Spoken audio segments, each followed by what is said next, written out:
Segunda parte del siglo XXI, caracterizado por un modelo, aunque no solo, de acumulación del capital que podríamos designar como neoliberal, a juzgar porque sus ideólogos desde fines del año 30 lo han caracterizado de ese modo.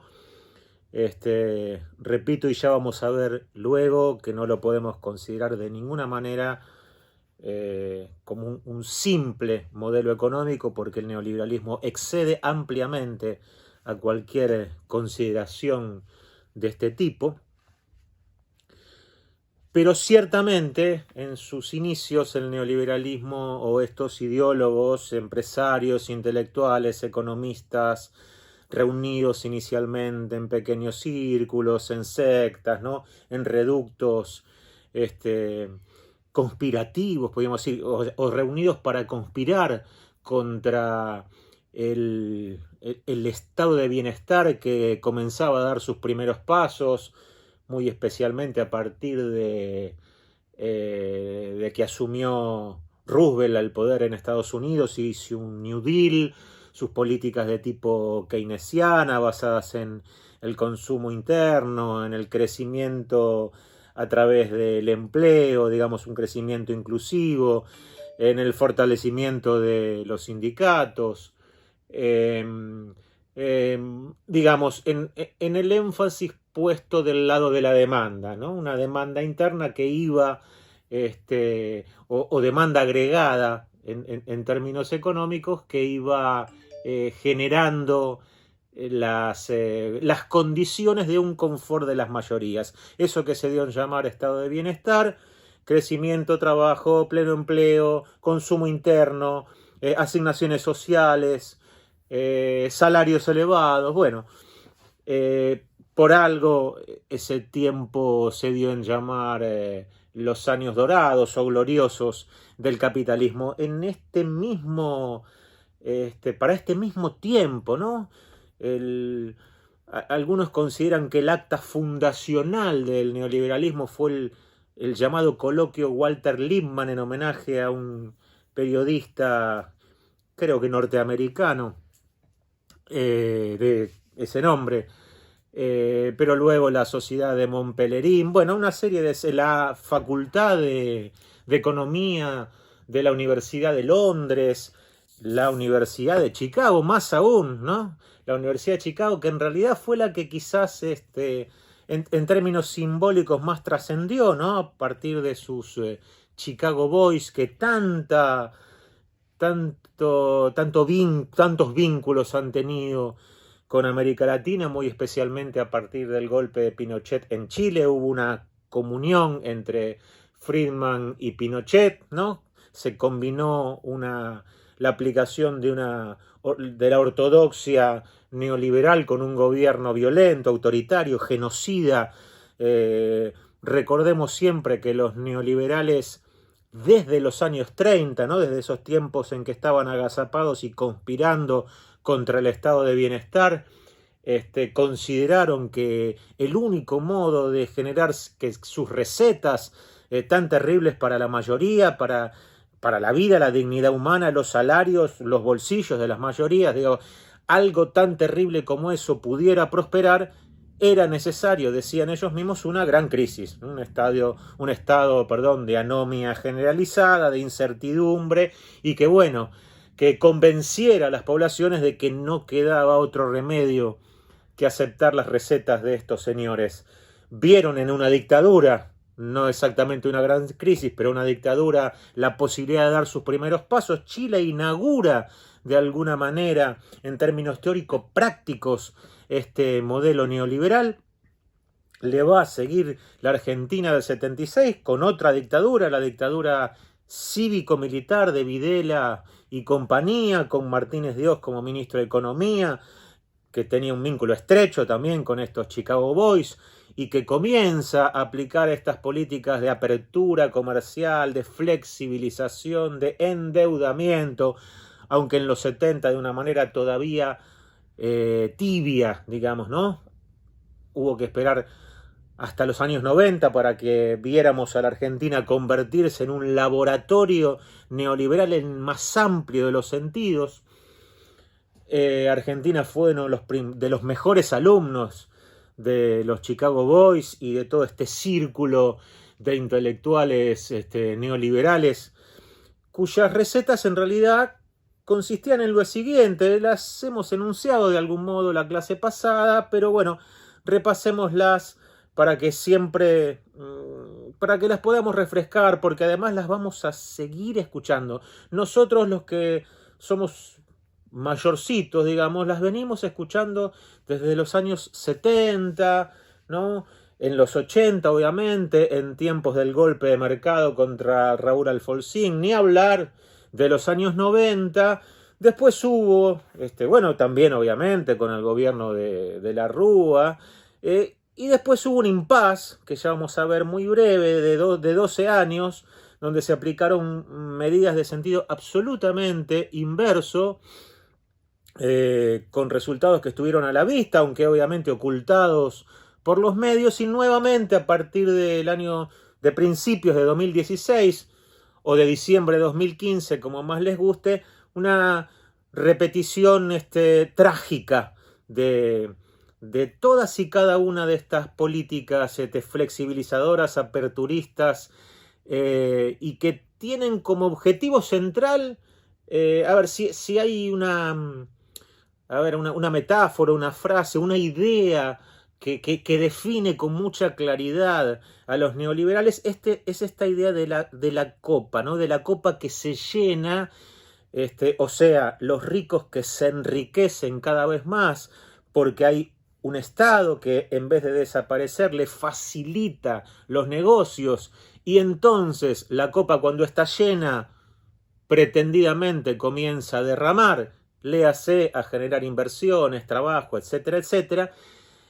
Digo, esta metáfora de la copa o del derrame, la llamada teoría del derrame, me parece que es la que mejor define a estos señores, porque a pesar de que eso ha fracasado en todos los lugares del mundo y ha demostrado ser una falacia absoluta, o sea, la copa de los ricos nunca, jamás ha derramado, por la sencilla razón de que este cambio de la matriz productiva, acumulativa del capital desde los años 70, este pasaje que podríamos llamar de una economía industrialista y productiva a una economía puramente financiera, bueno, obviamente los grandes capitales desde entonces han elegido, para multiplicar sus ganancias, bueno, el mercado financiero, la bolsa, los títulos públicos, el endeudamiento, la fuga de capitales, las guaridas fiscales. Hacia allí es hacia donde se van los capitales, hacia los lugares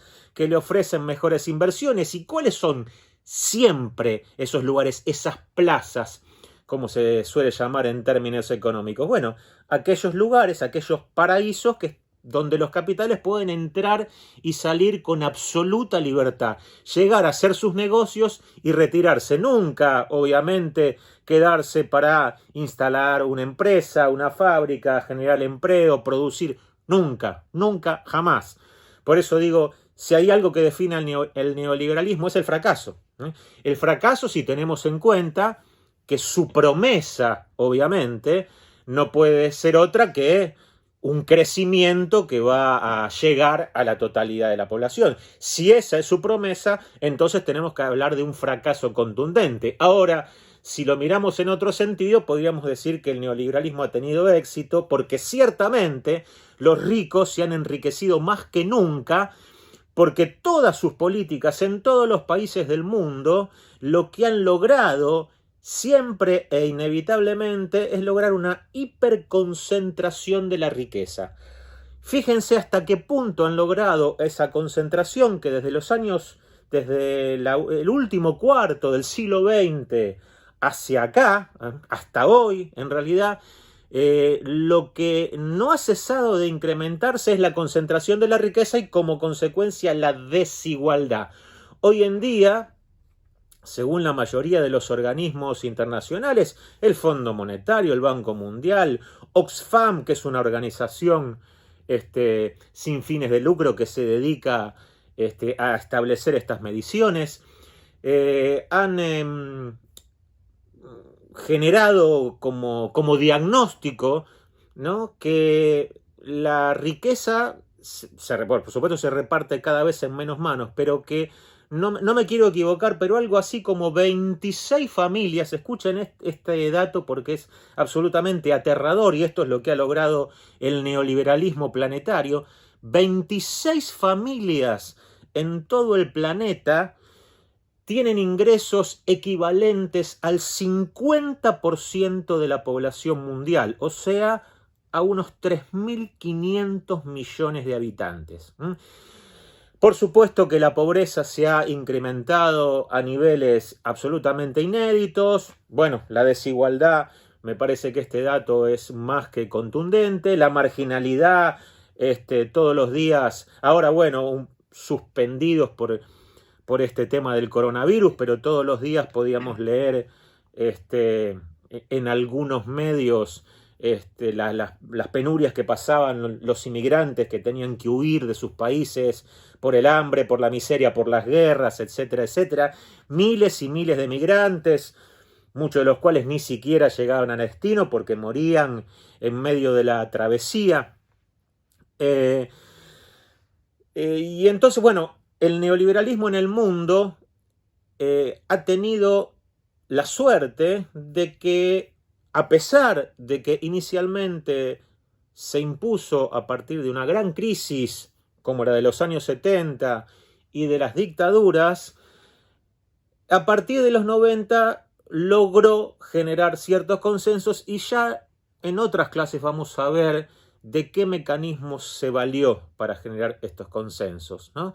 O sea, Friedman y compañía entendían que era imposible que los pueblos eligieran voluntariamente gobiernos neoliberales, bueno, pero en el medio ha corrido mucha agua bajo el puente y nos hemos encontrado que en el siglo XXI en varios países estos gobiernos sí han sido lamentablemente elegidos por voluntad popular. Resumo muy rápidamente a qué llamamos a esas, porque amagué y en definitiva no se los pude comentar.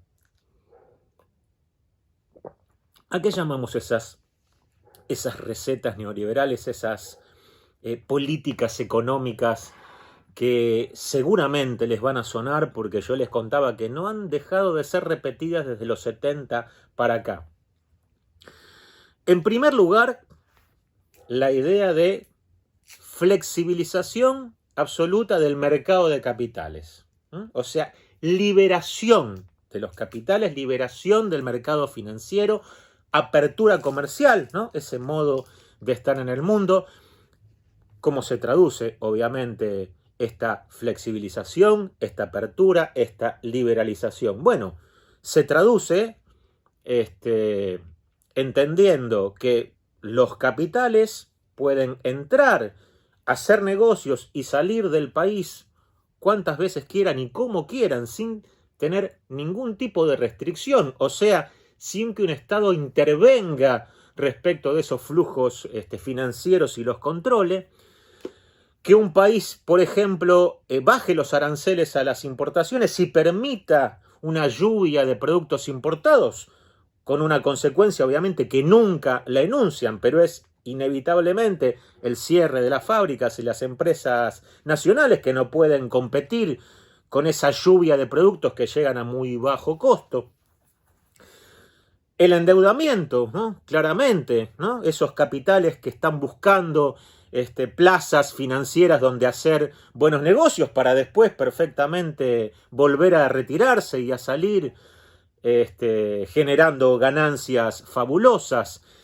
La disminución de la presión impositiva, o sea, que a las patronales les bajen los impuestos porque ese es supuestamente el requisito para que inviertan en el país. Y entonces bajamos las retenciones, y entonces bajamos los bienes personales, y entonces bajamos los impuestos a la riqueza, con la promesa nunca, jamás cumplida en el mundo entero, que de ese modo van a llegar las inversiones y a generar empleo. Pero al mismo tiempo, ese empleo que supuestamente vendrían a generar es inevitablemente un empleo cada vez más precario, ¿no?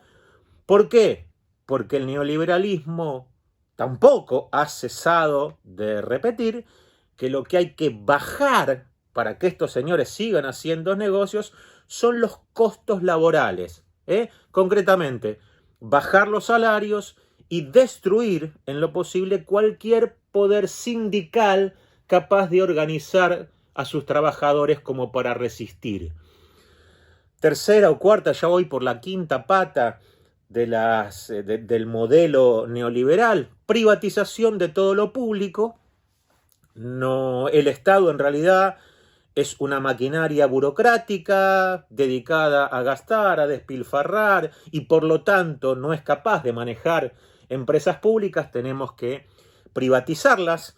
En la Argentina de los 90 se ha privatizado absolutamente todo, todas las empresas de servicios, de transportes, de energía, los ramales ferroviarios, y se ha llegado a privatizar el sistema jubilatorio mismo, porque las jubilaciones, obviamente, para esta concepción son un gasto para el Estado.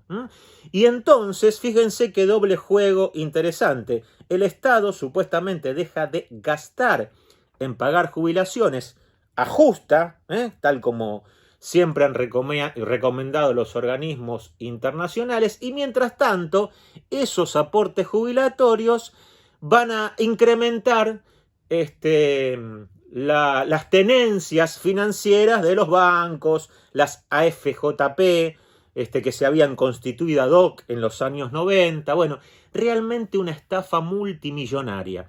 Los capitales que iban a llegar, obviamente, a la Argentina a cambio, ¿no?, de la entrega del patrimonio público de todas estas empresas de servicios, de transporte, de energía, metalmecánicas, navieras, absolutamente, teléfonos, ¿no?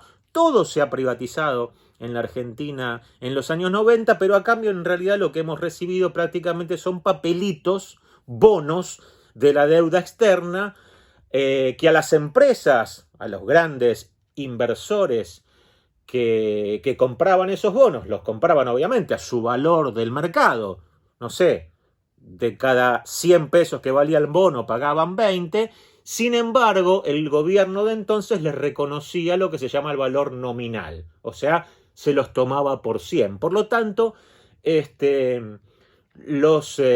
divisas que ingresaban a la Argentina con el único objetivo de sostener la convertibilidad de Domingo Cavallo también eran escasas, y entonces cuando esos capitales obviamente se acabaron, nuevamente se replicó la política de endeudamiento con los canjes, con los megacanjes y con todas las estafas y el saqueo que puedan imaginarse. Nada quedó en pie en los años 90, para que se den una idea aproximada. La pobreza ascendió a una cifra cercana al 48%, un récord histórico, un 48% para la Argentina, y la desocupación, sin contar a los subocupados, que también se contaban por millones, en aquel momento, en el año de entrega del poder de Menem, trepó más o menos a 15 puntos, el 15% de la población. La desigualdad fue también, digamos, la brecha entre el decil de mayores ingresos y el del menor también había llegado a cifras absolutamente exorbitantes. ¿Pero por qué razón? Digo, porque porque los gobernantes son malos, perversos y quieren el mal para la mayoría de la población. Bueno, eso podría ser, pero no es un tema de discusión, sino porque la aplicación de esas recetas y de esas políticas que acabamos de enunciar irremediablemente terminaban con eso. No hay forma de que, si transferimos riqueza desde los sectores que menos tienen a los que más, y esos que más invierten su dinero en las finanzas, lo fugan, lo llevan a las guaridas fiscales, hacen negocios efectivamente con eso, bueno, va a haber una parte mayoritaria de la población que se va a empobrecer y va a haber una pequeña minoría que se va a enriquecer. Por entonces se hablaba de la sociedad de los 2 tercios, ¿no? Había un tercio que prácticamente no tenían razón de ser, no tenían ni siquiera derecho a la vida, Había otro tercio que más o menos se la rebuscaba como podía, podríamos considerarlo la clase media, y el otro tercio de los sectores beneficiados. En tiempos de Menem, esa relación osciló más o menos entre un 20 y un 80%. Hubo un 20% de la población que se enriqueció con esas medidas y un 80% que se empobreció. Para que se den una idea, estamos hablando de los años 90, ¿no? Aplicación a rajatabla de todas estas políticas. Podríamos seguir, ¿no? La descentralización del sistema educativo, del sistema sanitario, un Estado nacional desentendiéndose de la educación, de la salud y entregándosela sin financiamiento a las provincias para que cada provincia, como pueda, se ocupe de financiar. Imagínense lo que ocurrió en ese tiempo con la educación, con la salud, con el mundo universitario, con la ciencia y la tecnología, con el éxodo de los científicos. Digo, no terminaríamos más si no fuéramos por ese camino y nos internáramos a analizar cada uno de las problemáticas de los años 90.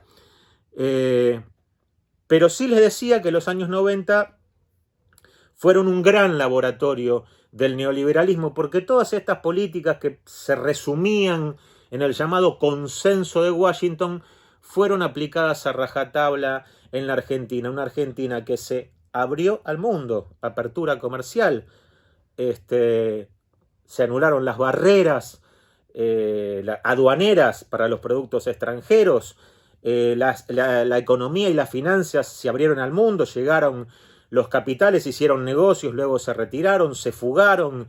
La fuga de capitales osciló entre los 60.000 y los 100.000 millones de dólares anuales en la década del 90, una cifra muy cercana a la que ocurrió en esos 4 años, que desde diciembre de 2015 y diciembre de 2019, una fuga cercana a los 100.000 millones de dólares. Privatización de todo lo público, inclusive del sistema jubilatorio, con la estafa que eso significó, porque además, fíjense, nuestro dinero, nuestro aporte jubilatorio iba directamente a un banco, a una financiera, a una FJP, y de ese 11% ellos se quedaban automáticamente con un 3,5%. O sea, nosotros, nuestro aporte simplemente cotizaba un 7,5%. Automáticamente el banco, la financiera, la FJP que recibía ese dinero se hacía con ese porcentaje. Las AFJP fueron una de las estafas más grandes de la historia argentina, pero eran claramente una de las tantas exigencias del Fondo Monetario, de los organismos internacionales, del consenso de Washington. Había que privatizar las jubilaciones porque el Estado no tenía por qué gastar en eso, no tenía por qué gastar en empresas, no tenía por qué gastar en salud, en educación, en vivienda, en obra pública, ¿no? Ese es el Estado mínimo del que hablan, un Estado mínimo en ese sentido, pero no un Estado que desaparece, sino que instaura una institucionalidad y una normativa jurídica que tiene como objetivo excluyente que los ricos hagan buenos negocios.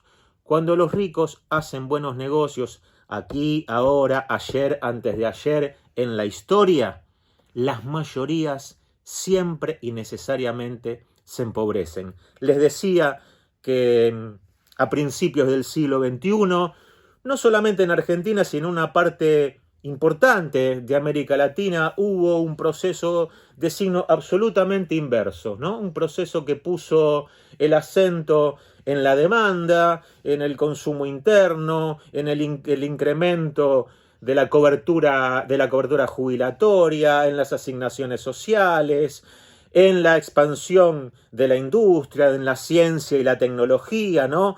Un regreso de los científicos, satélites en el espacio, millones de computadoras entregadas en las escuelas, millones de libros, digamos, hubo un cambio diametral, un cambio de 180 grados en la política que se venía ejercitando por lo menos hasta el año 2003, más allá de los vaivenes del gobierno inmediatamente anterior al de Néstor Kirchner. Y en el año 2015 nuevamente, vivimos una especie de revival de prácticamente todas estas políticas, pero de una manera abrupta, ¿no? De una manera, a pesar de que algunos hablan de gradualismo, ¿no? Fue un saqueo descomunal en solo 4 años, una nueva transferencia de recursos desde las grandes mayorías hacia un sector, pero ahora cada vez más concentrado del capital. Ahora sí ya podemos hablar del 1%, un 99% financiando el 1%. ¿Y quién fue ese 1% en esos 4 años? Fueron los pools de siembra, fueron las grandes mineras, fue el capitalismo financiero, fueron los bancos, fueron los CEOs de grandes empresas que además integraban los ministerios. Bueno, esos, solo el 1% de la población. ¿Y a través cómo? Porque alguien podría decir, bueno, pero ¿cómo se produce esta transferencia de recursos de los que menos tenemos, de las enormes mayorías, a los que más tienen? Bueno, fíjense, ni bien asumido ese gobierno en el año 2015, hubo una descomunal devaluación. Descomunal devaluación, el dólar pasó de 9,70 pesos prácticamente a 15 en muy poco tiempo. Ustedes hagan la cuenta, un 50%, digo bien, más o menos, de devaluación. Inmediatamente lo que suele suceder a las devaluaciones es el incremento inflacionario, ¿no? O sea, los formadores de precios que se benefician claramente se apropian de una parte significativa de nuestro salario. Las tarifas que se incrementan y además se dolarizan, o sea, tarifas cada vez más caras, anulación de los subsidios, empresas energéticas, transferimos hacia los exportadores, porque además les bajamos las retenciones, transferimos hacia las empresas energéticas, transferimos hacia los formadores de precios. De manera que rápidamente, en poco menos de un mes, podríamos decir, se produce una transferencia de recursos absolutamente descomunal que no va a cesar a lo largo de esos 4 años. Miren, porque voy redondeando y simplemente porque tengo que terminar para que no quede muy larga esta clase. Lo voy a resumir con una figura. Tengo muchísimas cosas para decir, pero muchísimas de este periodo. Y más que nada, bueno, porque nos pertenece, porque es nuestro, porque acabamos de vivirlo, porque estamos viviendo hoy las consecuencias nefastas y horrorosas de ese tiempo. Fíjense, para que quede como metáfora, como figura, como algo muy ilustrativo de ese tiempo. ¿Qué ocurrió durante esos 4 años? Entre tantísimas otras cosas, aumentó el consumo de los autos de alta gama y de las camionetas 4x4, aumentó ese consumo y disminuyó aproximadamente un 20% el consumo de carne y de leche. Me parece que no hay nada, absolutamente nada, que pueda graficar mejor lo que han sido esos 4 años del neoliberalismo en Argentina. Una transferencia descomunal de recursos desde estos sectores que consumen carne y leche, que pagan tarifas que aumentaron entre un 500 y un 1000%, que obviamente pagaron alimentos y medicamentos con una inflación anual cercana al 45%. Digo, una transferencia desde estos recursos, desde estos sectores, hacia una ínfima minoría de la población, hacia el 1%. Estamos viviendo hoy en ese mundo. Ya no es más el mundo de los 3/3, ya no es más el mundo del 20 contra el 80 de los años 90. Este es el mundo, no solamente en Argentina estoy hablando, este es el mundo de un 1% contra el 99%, donde tendemos a que el 1% de la población mundial concentre la misma riqueza. Tendemos, todavía ese dato no se ha cumplimentado, pero va a faltar muy poco para que así sea. Repito, para que ese 1% concentre lo mismo que el otro 99% de la población mundial. Eso es la responsabilidad absoluta de las políticas neoliberales en el mundo entero desde el último cuarto del siglo XX hasta el día de hoy.